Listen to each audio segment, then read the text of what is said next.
Bonjour chers élèves, notre leçon d'aujourd'hui porte sur la limite d'une fonction composée, les fonctions du type f de ax plus b. À la fin de cette séquence, vous devez être à mesure de calculer les limites d'une fonction composée. Propriété, soit f une fonction, x0 un nombre réel, et à tout x on associe ax plus b, une fonction affine non constante.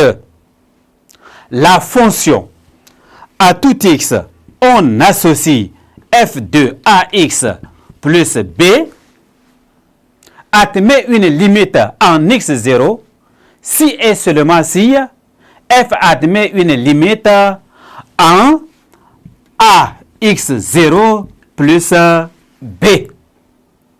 On a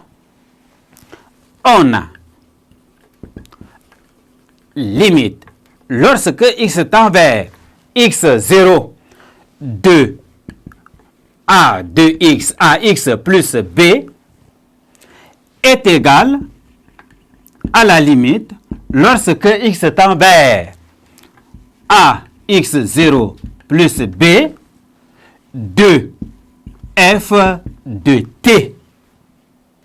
De f de t. C'est pour dire ici que nous avons posé t est égal à ax plus b. Et nous calculons d'abord la limite de ax plus b en x0 et on revient calculer la limite de f de t lorsque x tend vers ax0 plus b. Alors, nous allons mettre en application cette propriété. Exemple.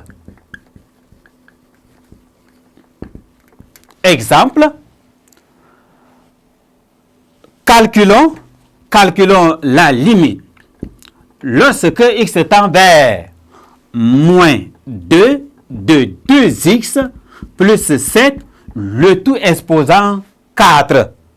Pour calculer cette limite, posons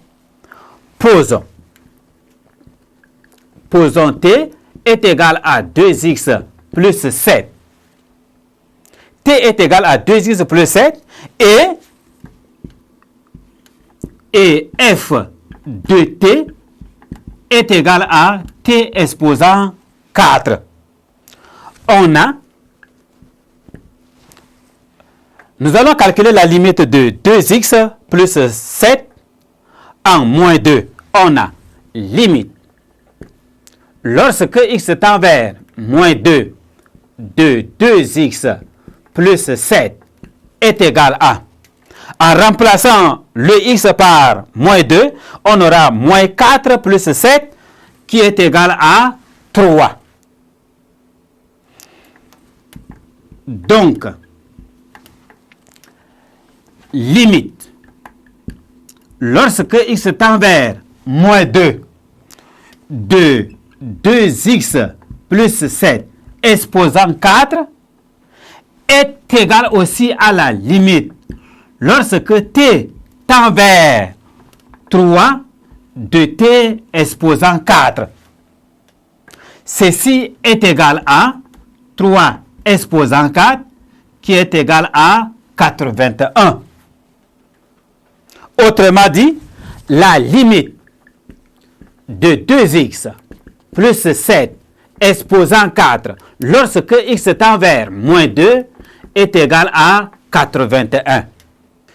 Je crois que, à présent, vous pouvez déjà calculer la limite d'une fonction composée. Ne quittez surtout pas, parce que nous allons poursuivre toujours l'étude des fonctions numériques d'une variable réelle dans les séquences suivantes. Au revoir.